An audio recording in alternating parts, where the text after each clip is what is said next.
Welcome to the Big D streams tonight, Saturday, the 9th of August at 23:13 p.m. And the Big D is a little bit late. He does apologise. He put it up that he was going to start at 11 o'clock, but I was engrossed in the footage from the Fiorentina game today, and I was just reading up, sort of brushing up on some of the details of the Šeško situation, and just kind of working on sort of my notes a little bit about what I want to talk about tonight. And what we're going to talk about tonight is we're going to be talking about Šeško. We're going to be talking about United versus Fiorentina. We're going to be talking about David De Gea's his emotional return to Old Trafford. And we're going to be talking about Rasmus Højlund. And we're going to be talking about Baleba. And yeah, we'll talk about certain things. And we'll talk about what you want to talk about in the chat as well. But remember, if you like this stream, please like, share, and subscribe. And don't forget to click the notification button so that you know when the next Big D stream hits. And as ever, if something is on your mind, if something is bubbling up inside of you that you need to express, please express it in the chat. The Big D reads all of the chat, and he's always interested in what is on your mind. Anyway, I think we should just get right into it. But first, the Big D is going to wet his whistle, and he's going to be drinking one of his 0% beverages. Don't drink, kids.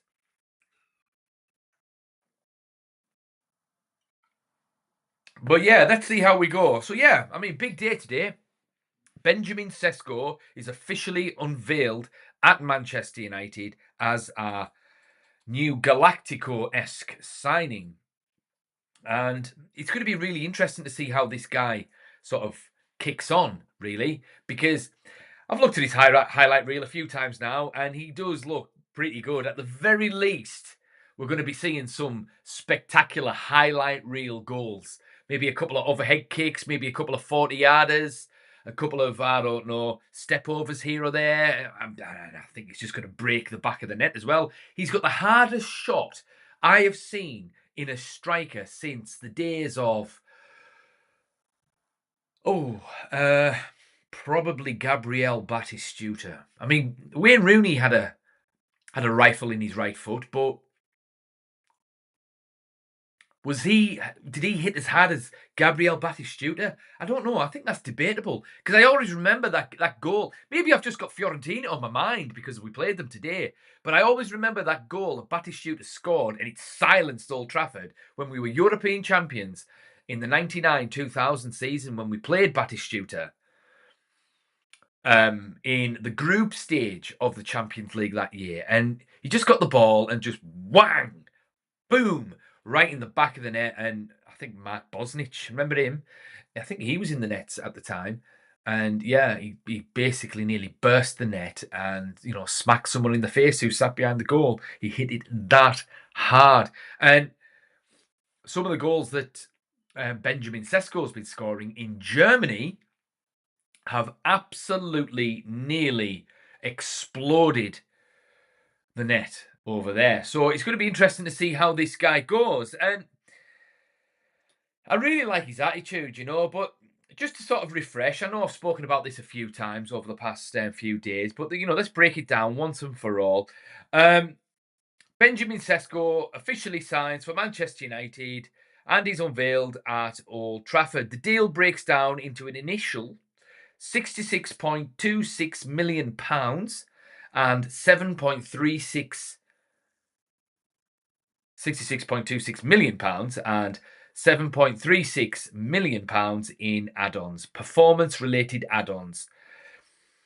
The forward has been subject of two bids from Newcastle and Manchester United, but Man United ultimately won the race for his signature. He signed a 5-year deal at Old Trafford, with Man United set to pay what I've just said there. In his first interview as a Man United player, Šeško said, "When we discussed the project, it was clear that everything is in place for this team to continue to grow and compete for the biggest trophies again soon. From the moment that I arrived, I could feel the positive energy and family environment that the club has created, which is actually quite different to what Old Trafford used to be like post Alex Ferguson. Well, between Ineos and post Alex Ferguson, it is clearly the perfect place to reach my maximum level and fulfill all of my ambitions. Šeško was formally presented to Man United supporters on Saturday today, ahead of the club's final pre-season friendly against Fiorentina, and alongside new signings Brian Mbeumo and Matheus Cunha as well, and all three, and Diego Leon as well. And every single one of them got a warm reaction from what seemed to be a sold-out Old Trafford. But yeah, we've got our man, and it's interesting as well because we've got a few strikers in the team now. We've got Joshua Zirkzee, we've got Benjamin Šeško, and we've got Rasmus Højlund, all of which can play at number 9. And we didn't play a number 9 today. He played Mason Mount up front. We'll get into why that is in a little while, but we're going to talk about the United versus Fiorentina game.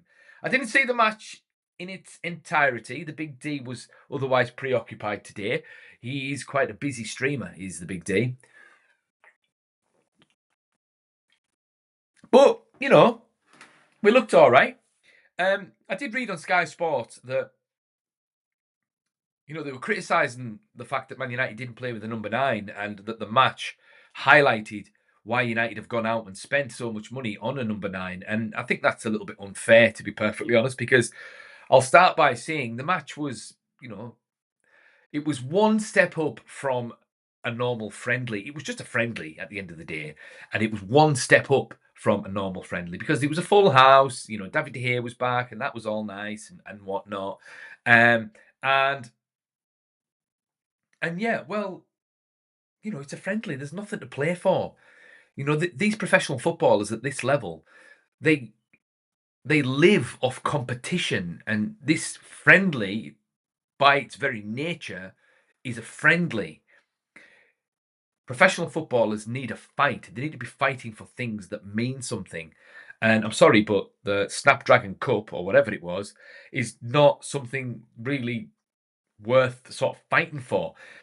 The big test will come against Arsenal next week.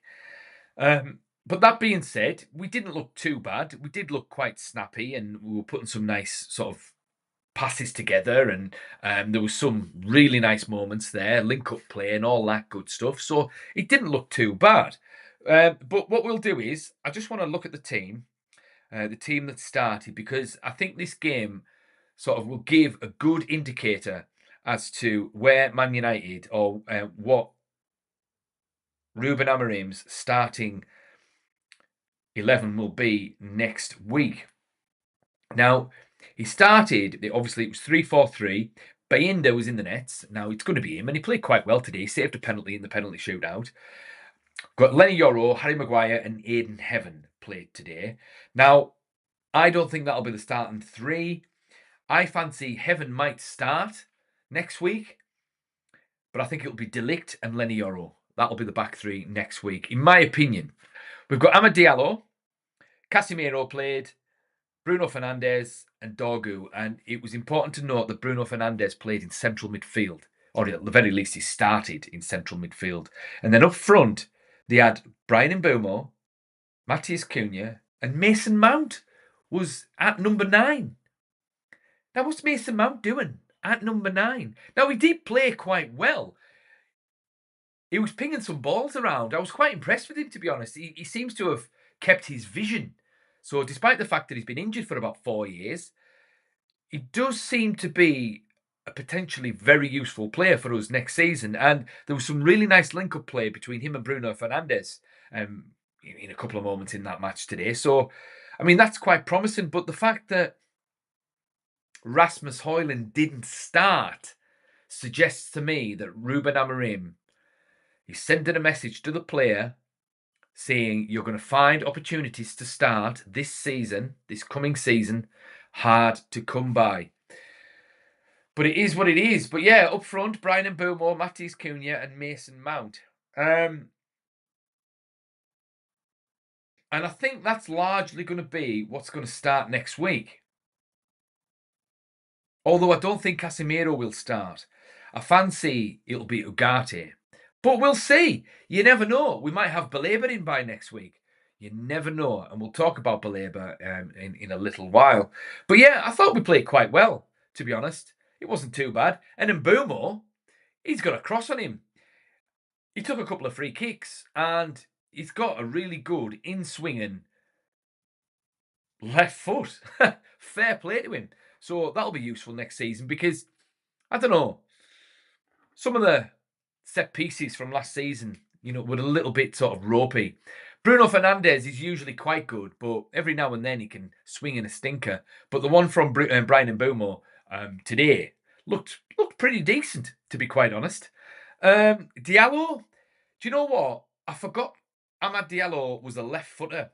So it's going to be interesting to see how he fares as a right wing back, because being a left footer, if you're playing on the right, works best when you're an attacking player. So if he was going to play in one of those number 10 positions, then fair enough, because you can cut inside like Arjen Robben used to, and then swing one into the top corner. But when you're a right back or a right wing back, it's usually best if you are right footed, because you need to be able to cross from deep, and you need to be able to cross from deep very quickly as well. And sometimes if you're playing at right wing back and you have to sort of cut inside to swing across in, it's not quite the same for that position. So I am a little bit concerned about that, to be quite frank. But you never know. We'll see how we get. We'll see how he gets on. He might surprise us all. He might bomb up and down that right flank, and he might make it his own. We'll see. Dorgu played quite well. I was quite happy with his performance. Yeah, it was all right. We drew 1-1. Obviously, we need to score some more goals. I mean, if we battered them 5-0 this week or today, then there's always that danger of resting on your laurels. It's like, oh yeah, we've just battered Fiorentina in a friendly. Whoop-de-doo.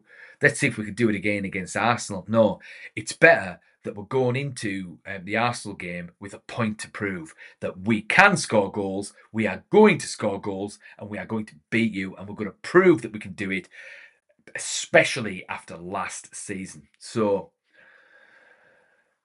yeah, and don't forget, we'll be a little bit rusty as well still, because there's a difference between being physically fit and actually match fit. And you can only get properly match fit when you're playing in competitive matches. And the true competitive matches don't start until next week. But yeah, let me know in the chat. What do you think? Did you think we played quite well today? What do you think of the players' performances? Was there anyone that stood out for you? Were you impressed? Were you disappointed with some players? Let me know in the chat. Thoughts in the chat. The Big D reads all of the chat, and he's always interested in what is on your mind. Anyway, so we've talked about Šeško. We've talked about United versus Fiorentina. Now we're going to talk about David De Gea. And it was really nice to see that little moment between him and Bruno Fernandes when he gave him that picture. A nice picture frame. A picture frame. He gave him a picture frame after 12 years of service. I mean, yeah, all right. It was a nice picture frame, but, he was the best goalkeeper in the world for a period of time. He left the club with the Golden Gloves. He left the club under a cloud, not because of anything he'd done necessarily, but with the way he was treated. So I don't know. Something better than a picture. It looked like they'd just been down to the local mega store underneath the stadium and just went and bought something, stuck it on the company credit card, and then brought it back up. I don't know. It was just a bit. Yeah, I don't know. Maybe a team photo from training or something like that of him and Bruno and the boss Fergie or something like that, and some of his some pictures from his greatest moments or something. I don't know. I don't know. It just seemed a bit cheap, a little bit cheap. Yeah, it just seemed a little bit cheap. But then again, it's Sir Jim Ratcliffe. He's in charge now. Maybe they said to him, "Oh, we should unveil like some kind of, gold-plated whatever." And he's went, "No, no, just go down to the mega shop. There's a picture there on the shelf for 9.99. Just give him that. That'll do. He's got these fans here. They'll chant his name, and then he'll be happy." That's probably what he said. But hey ho. But it was nice to see the nice warm welcome that he received, and he actually played really, really well. He made a couple of saves there, and he's clearly still got it. He is not past it. Goalkeepers don't get past it until they're in their 40s. Goalkeepers like David De Gea can go on until their late 30s, early 40s easily. I mean, look at Edwin van der Sar. I mean, he was playing at the highest level for Man United when he was about 41 or 42 or something like that. So there's no reason why David De Gea can't get another big move somewhere. If anything, if Man United can't get a goalkeeper this summer, I don't know why they just don't spend 20 million on bringing David De Gea back. I mean, why not? Bring him in, sell Onana, and get, I don't know, some young up and coming goalkeeper to sort of alternate with David De Gea. Why not just do that? I mean, it makes perfect sense to me. He's not lost it, and certainly be an upgrade on what we've got. And if we can't get Donnarumma or like a proper world class top level goalkeeper, then we might as well just go with De Gea because he's probably not far off that anyway, But hey ho, yeah, he played really well, made a couple of good saves. So it was really nice to see David De Gea at Old Trafford and get the send off that he deserves. So yeah, that was really, really, really nice. Now on to Rasmus Højlund. Um, yeah, it was a little bit awkward with Rasmus Højlund not playing today. He didn't get any minutes, didn't come on at all, wasn't in the starting 11. And it seems to me, unless the media are sort of milking this a little bit, maybe it was just a little sort of message from the coaching staff to Rasmus that perhaps it's best that you ply your trade elsewhere. We'll see.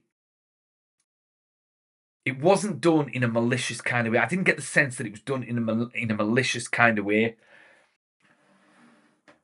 It's not like anything's come out like what came out about Garnacho, where Ruben Amorim told him off. Basically, I think it's just a respectful way to say to Rasmus Højlund that time's up here for now. At the very least, it's probably best you go elsewhere because you're going to find opportunities to play in this team next season hard to come by.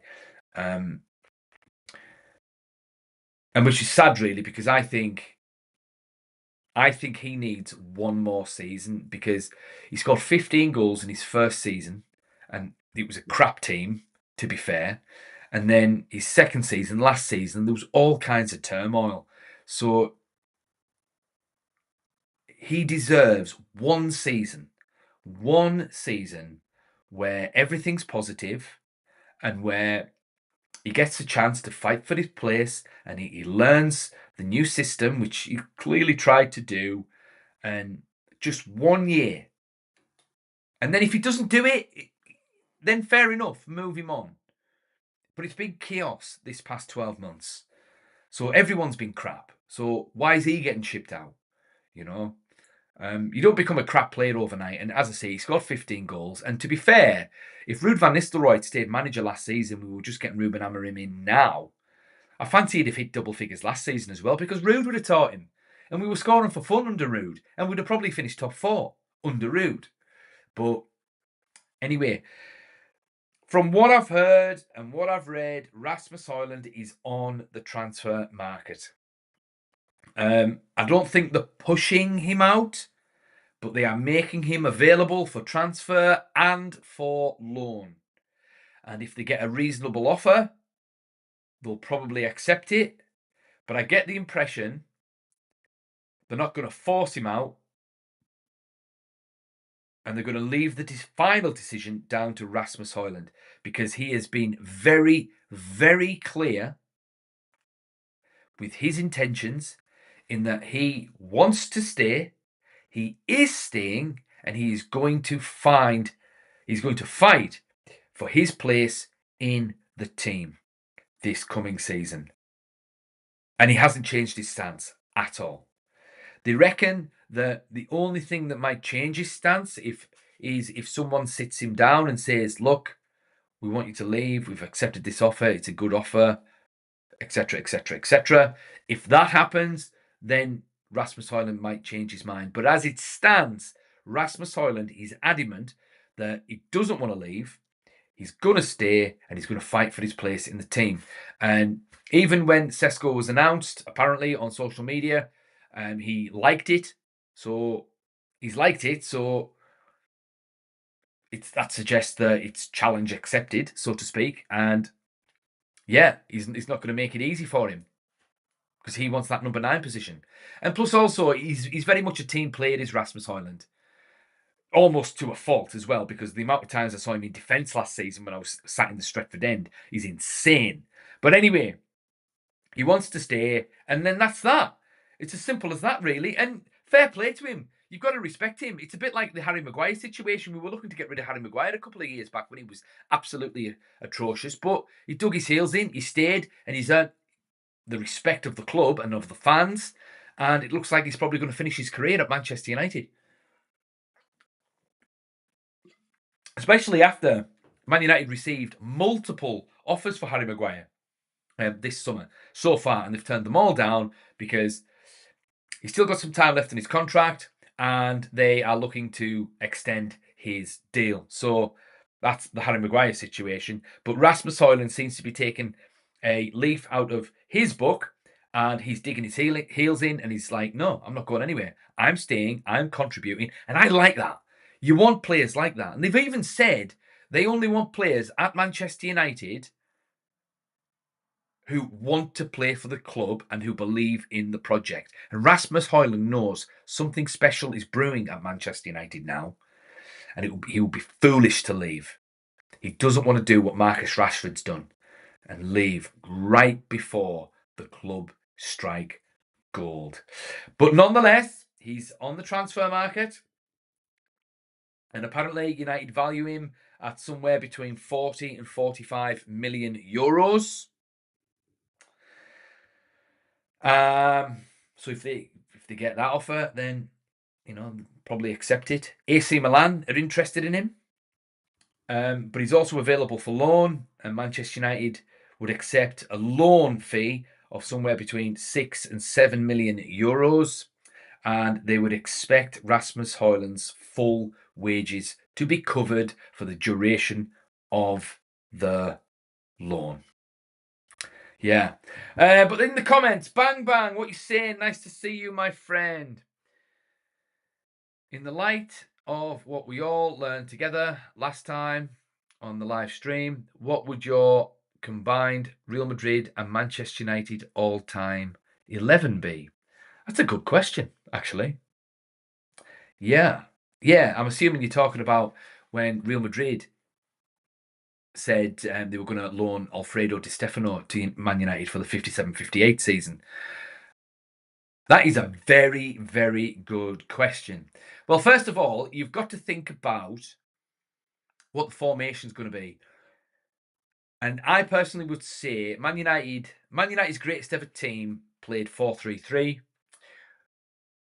Pretty sure you could argue that Real Madrid under Zidane is certainly one of the greatest teams in Real Madrid's history, and they played 4-3-3. I'm not entirely sure what formation the old Real Madrid played.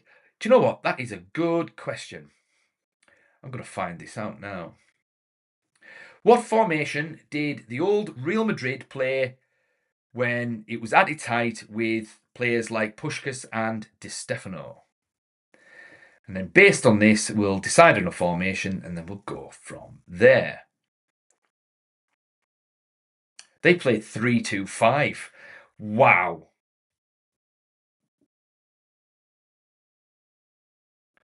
Well, really, it was more 5 defenders and 5 attackers. That's insane.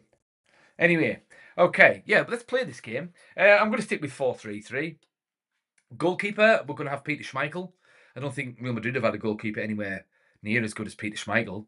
You can keep Casillas, you can keep Courtois, or whoever else you're going to say. Like Peter Schmeichel's one of the greatest goalkeepers of all time. So Peter Schmeichel's going in there. Right back. Ooh, that's a good question. I mean, who's a better right back? Was it Carvajal or was it Gary Neville?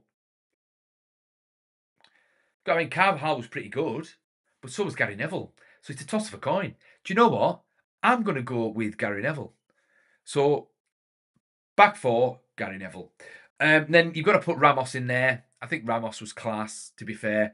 I think Ramos is probably better than Vidic, to be fair. I'm going to go with... well, do you pick Rio Ferdinand or do you pick Hierro?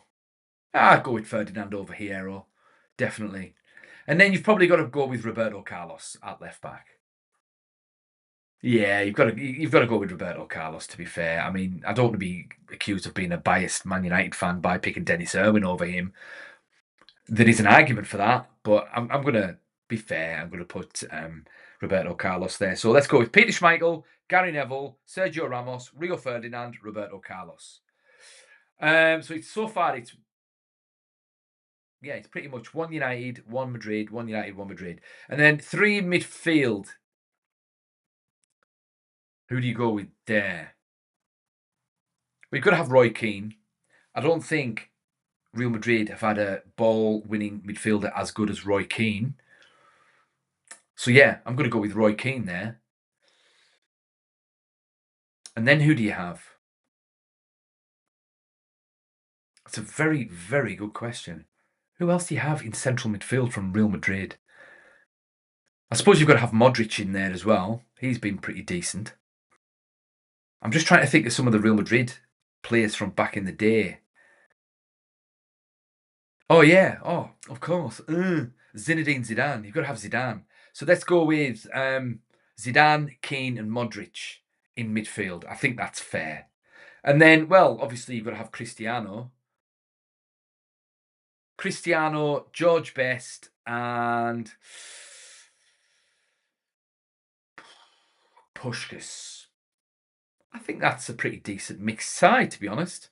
So yeah, so let's do that again. So 4-3-3, combined all-time Real Madrid United. We're going to go with Peter Schmeichel in the nets, Gary Neville back four, Gary Neville, Ramos, Ferdinand, Roberto Carlos. 3 midfield, Zidane, Zidane, Modric and Keane. And then up front, Puskás, Cristiano and George Best. But what about Di Stefano? Oh, yeah. Got to have Di Stefano in there as well. This is tougher than I ever imagined. Bang, bang, what do you think, mate? You tell me yours. Because, yeah, Di Stefano. So, do we do 3-4-3? I don't know. I'll tell you what. I'm gonna drop Puskás. I'll stick Di Stefano in there. So Cristiano, Puskás, Di Stefano, Cristiano, and George Best. Because there isn't a player that has ever lived that's more talented than George Best. Not even Lionel Messi. There's been players more professional than George Best, but George Best is like the most talented footballer that has ever lived. But what do you guys think, you 3 superstars who are watching tonight? What would be your combined all-time Real Madrid / Manchester United 11, and what would the formation be? Put it in the chat. Thoughts in the chat. The Big D reads all of the chat, and he's always interested in what is on your mind. Anyway, back to current affairs. So it's been made exceptionally clear that Manchester United are desperately in need of a central midfielder, and they are actively pursuing that, and they don't necessarily need to sell anyone before they can do it anyway, so long as they are able to get rid of some people before the end of the transfer window, which is in about 20 days. If all that makes sense. The Big D thinks he just about understands what that means. But to be fair, I take anything Man United do with a pinch of salt at this point, because Sir Jim Ratcliffe has played a blinder with us by saying that United was skinned, which the Big D didn't believe, and then all of a sudden he goes out and spends 250 million on 3 top level players. So who knows what's going to happen, you know? I think it's just trying to maintain the facade that Man United is skinned by saying what he's saying there. In terms of, you know, as long as they sell players before the end of the transfer window. There's no way Man United are going to be buying 3 players on the promise that they're going to get rid of some players at the end of the transfer window. It just doesn't make business sense. And someone that's worth £17 billion is not going to make some kind of schoolboy error like that. He's just not. But anyway, so Man United, yeah, they are continually talking with Carlos Baleba's agents, according to my studies here. They're talking about contract, whether or not the player wants to come or not, and apparently he's open to the move. But Baleba wants to respect Brighton. Brighton don't want to sell, not yet. So if Brighton were to sell, Man United need to make an offer Brighton can't refuse. So that's how it stands on that front. Bang Bang, what you saying? Well, in goal, I'm having Van der Sar because Peter Schmeichel is a blue traitor. Yeah, referencing the fact that he went to Manchester City. Yeah, he has come out and said that he left Manchester United too soon. And that what he probably should have done, I don't know if you saw that Peter Schmeichel documentary. He said that he was just burnt out because he played about 4 years of football non-stop, like playing in the summer, World Cup 98 and all of that. And he was just absolutely exhausted. And he just needed to sort of wind down. And then he went to Sporting Lisbon and sort of played there for a bit. But then he missed the Premier League and he came back and he went to Aston Villa. And then Manchester City. And that what he feels he should have done in hindsight, but hindsight is always 2020. He should have done what United did with Van der Sar, and that was just use him sporadically, use him for the big games, and then have an up-and-comer in the nets that they could sort of bring along to replace Peter Schmeichel in sort of the medium to long term. But alas, they didn't do that. Ferguson learned from that mistake by keeping Van der Sar ticking along and putting in, say, Lindegaard in every now and then, or whoever it was. Who was it? Ben Foster? Can't remember. But yeah. So he has admitted that he left Man United a little bit too soon and that he probably could have played a couple more seasons at the club. What else are you saying? In defence, Bang Bang. Pepe. Yeah, Pepe was a good player. He was. I don't think he was any better than Ramos or Vidic or Rio or Stam or Hierro. I think Hierro was probably better because he was a good player as well. Yeah. But that's a fair shout. It's your list. It's your list, my friend. But yeah, let's see the rest of this team because Bang Bang, the Big D, is going to wind down soon. So it's getting a bit late. Been talking for 34 minutes. It's quiet tonight. Everyone's in their bed. As much as he enjoys talking to you, let's see what you got. Oh, thirsty work this.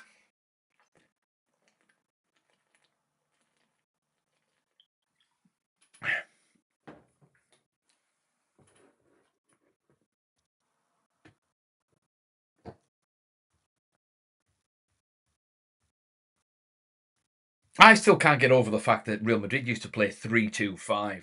That's absolutely insane. I'll tell you what I'm going to do. I'm going to see what this says.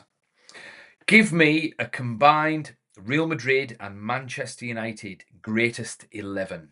Give me the formation first and then the team. Greatest ever. See what it says. See what my trusty AI assistant says. Yusuf Dikech, Fernando Redondo. He was a great player, actually. He absolutely destroyed Man United in that 2000 game when they knocked us out of the Champions League. Yeah, he was really good. That is an absolutely excellent shout, Yusuf. My three in midfield were Roy Keane, Zidane, and Modric. So, I mean, could you say Redondo was better than Roy Keane? I mean, that's an interesting shout, to be fair. But 4-3-3 is what my AI assistant is saying.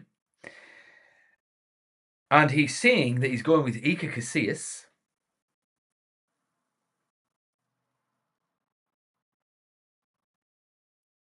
Yeah, he's going with Iker Casillas in the nets because he was a 3-time Champions League winner, won the World Cup and the Euros as well, and he had incredible reflexes and leadership.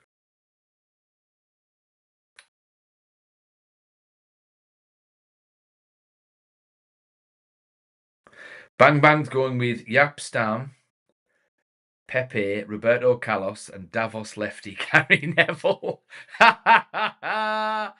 Davos lefty, I like that. My trusty AI assistant is going with the back four of Gary Neville, the Davos lefty.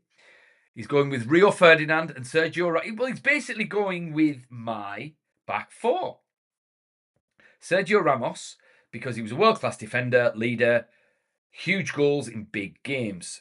Gary Neville, for his defensive stability and leadership, though some might argue for Chendo or Ramos when he played at right back. But no, we're going to go with Gary Neville. Rio Ferdinand, elegant ball-playing centre-back, defensive rock in United's Champions League years. And left-back, Roberto Carlos, lightning pace, thunderbolt left foot, attacking threat, unmatched at left-back. Wow. And the midfield three that my AI assistant is going with is very, very interesting indeed. But what's Bang Bang saying on his flanks? CR7 and Luis Figo. Yeah, Luis Figo. I mean, he was a good player. He was a good player. Fair enough. Fair enough. I'll give you that. Luis Figo was a good player, but I don't know. Was he maybe a little bit overrated, Luis Figo? I don't think he was Ballon d'Or level, even though he did win the Ballon d'Or. I felt as though there was other players that maybe should have won that the year that he won it. I think it was in 2000, or was it 2002? I can't remember. But David Beckham should have won it, to be fair, over him. But that's just my opinion. Controversial, maybe. But yeah, Yusuf, Roy Keane would probably shade it. Yeah, I'm thinking that. Raul was very underrated. I don't think he was underrated at the time. I think now people have forgotten about him a little bit, but only because they've had Cristiano now for the past however many years, and he won all of the things that he won with Real Madrid. So, and he's obviously beaten Real Madrid's goal scoring record that used to be held by Raul. So, I don't think he was underrated at the time, but now he's kind of forgotten a little bit. But I understand your point. But my midfield three, according to my AI assistant, is Brian Robson, Alfredo Di Stefano, and Zinedine Zidane. Forgot about Robbo, the ultimate captain, box-to-box dynamo who could control games with drive and grit. And yeah, he basically had Diego Maradona in his back pocket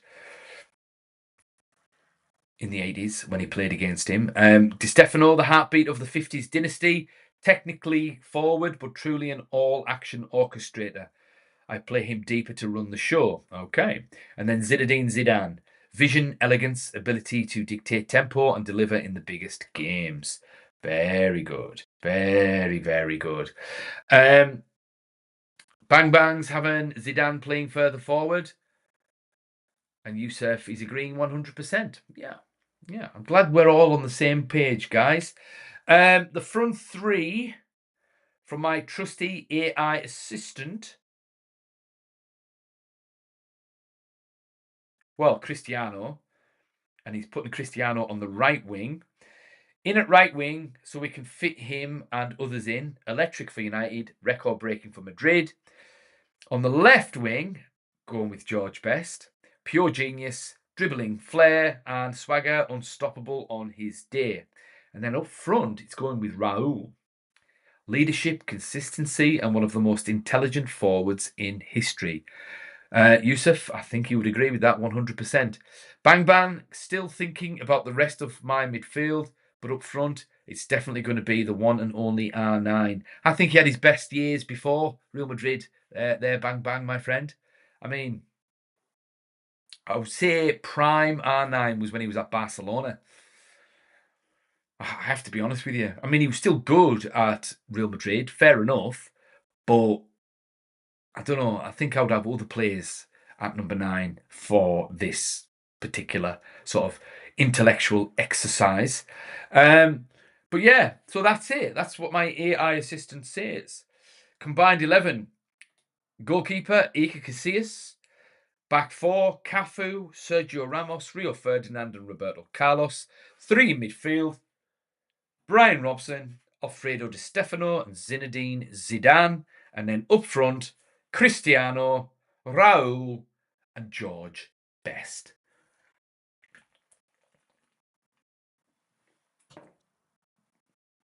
But yeah, Bang Bang, what's your midfield? The big D is going to wind up. It's getting a little bit late. He said what he's going to say, and he's going to have some shut eye, and then he's probably going to watch an Oasis documentary in bed. Because the big D went to see Oasis last week, and he's been listening to Oasis songs all week because he was at Wembley Stadium last week, dancing along to Wonderwall and Champagne Supernova and all of that. And as you can see, this is what I brought back from the stadium. But you'll be pleased to know that when Liam Gallagher got, I don't know what it was, 90,000 people to do the Poznan, it was actually 89,999,000 people did the Poznan because there was one that didn't. And you're looking at him right now. And he was with his friend who supports Chelsea, and he's called John. And I told John, don't do it, mate. And he was saying to me, go on, do it. And I was like, don't do it. It's City. I ain't doing it. And you shouldn't do it either because you're Chelsea. So pack it in. But he did it anyway. So he let his team down, but I didn't let my team down, and I didn't let you guys down. But still, I do like Oasis. Yes, Yusuf. Great chatting to you, mate. You're welcome back anytime. Hopefully see you again soon. But yeah, the Big D is going to wind up. This is it. Remember, check out the Big D _ TikTok. Check out the Big D _ Insta. Don't forget to like, share, and subscribe. Thoughts in the chat, thoughts in the comments. And remember, if there's anything in your mind, if there's anything bubbling up inside of you that you need to express, please express it in the comments, the chat. The Big D reads all of the comments, all of the chat, and he's always interested in what is on your mind. Anyway, don't forget as well, next week, Arsenal, the Big D is doing a live watch along. He'd love to see you there. Yusuf, I want to see you there. Bang Bang, I want to see you there as well. Cafu played for Real Madrid. Did he? No, he didn't.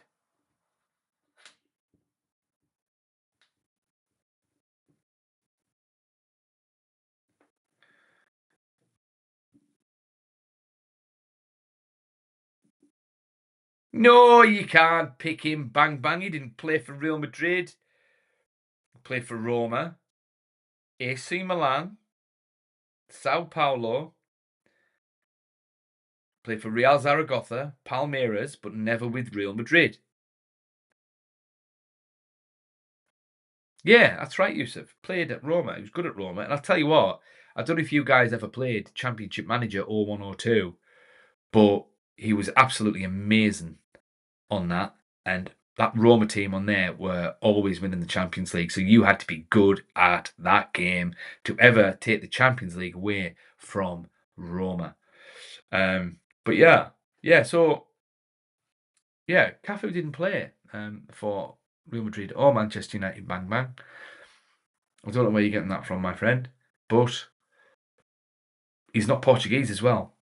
But I'm sure he speaks Portuguese because he's Brazilian. And that's the national tongue of Brazil, if I'm not mistaken. CMO 102, that's it. That was a good one. That was a good one, yeah. Did I say 97-98? 97-98 was a good game as well. To be fair, Football Manager, Champ Man, it's amazing. I've got a little game going at the moment on FM24 because obviously we're waiting for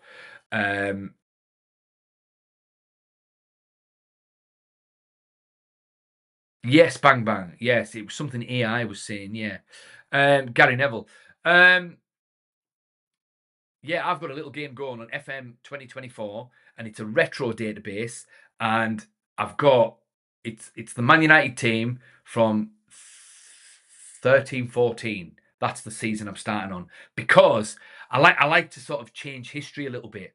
And I'm taking over the team right after Alex Ferguson has obviously retired, and I want to see if I can maintain the success. And so far, I'm doing really, really, really well. Let's see here. I'll definitely have Roy Keane, anchor, bang, bang, yeah, in the midfield. I'm not